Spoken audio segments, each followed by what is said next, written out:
શ્રી સોમનાથ મહાદેવના દર્શનાર્થે પ્રતિવર્ષ કરોડો શ્રદ્ધાળુઓ આવતા હોય છે, ત્યારે અતિથિ દેવો ભવના સંસ્કૃત સૂત્રને આધારે શ્રદ્ધાળુઓને ઉત્તમ સેવા અને સુરક્ષા પૂરી પાડવા શ્રી સોમનાથ ટ્રસ્ટ સતત પ્રયત્નશીલ છે।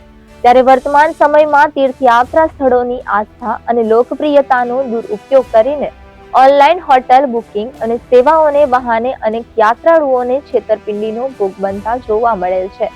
હોટલ ચેઇનના નામે બોગસ વેબસાઇટો કે યુપીઆઈ દ્વારા ફ્રોડ થવાના સાયબર ગુનાઓ વધ્યા છે, જેનાથી યાત્રીઓની પર્સનલ માહિતી અને નાણાંની નુકસાની થવા પામી રહી છે।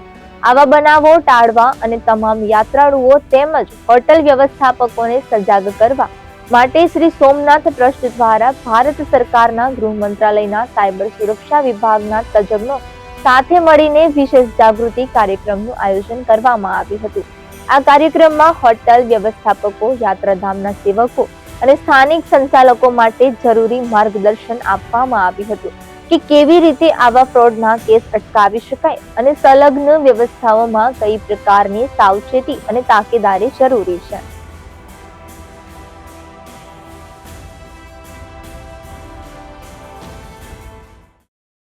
આજરોજ સોમનાથ ટ્રસ્ટ અને સ્પેશિયલી દિલ્હીથી આઈ4સીની ટીમ અમારે સોમનાથ મંદિર પ્રાંગણમાં પધારેલી।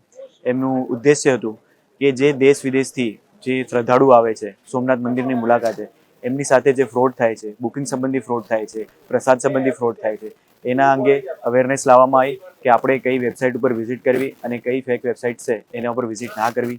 જો સપોઝ ઇન કેસ ફ્રોડ બની જાય તો શું એક્શન્સ લેવા, 1930 ઉપર કઈ રીતે કમ્પ્લેન રેઝ કરવી, કોઈ પણ ઓનલાઈન શોપિંગ કરતા પહેલા કે કોઈ પણ બુકિંગ કરતા પહેલા શું ધ્યાન રાખવું, અને જ્યારે કમ્પ્લેન્સ તમે નોંધાઈ દીધી હોય તો પોલીસ સ્ટેશન જઈને શું શું કાર્યવાહી કરી એના સંબંધી એક આખું સેશન કરવામાં આવ્યું। વિદ્યાર્થીઓ દ્વારા એક સ્મોલ નાટિકાનું મંચન કરવામાં આવ્યું, જેથી લોકોને થોડું મનોરંજન સાથે જ્ઞાનની પ્રાપ્તિ થઈ શકે।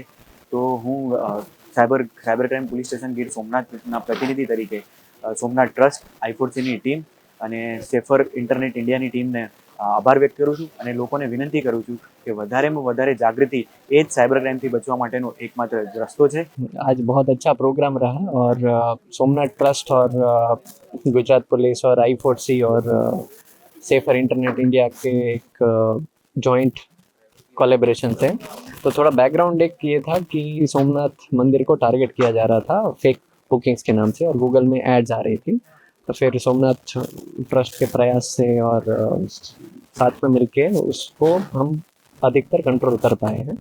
तो फिर एक विचार आया था कि एक हम प्रोग्राम रखते हैं जिसके अंदर सबको एक साथ एकजुट करते हैं और होटल एसोसिएशंस और जो इधर के सोमनाथ ट्रस्ट के एम्प्लॉइज़ और बाकी सोमनाथ के लोगों को भी साथ में मिलके उनको बताएं कि कैसे सेफ रखना है। અને આજ સોમનાથ ટ્રસ્ટ દ્વારા જે આ ફંક્શન ગોઠવવામાં આવેલો હતો regarding the cyber awareness, that was very much helpful.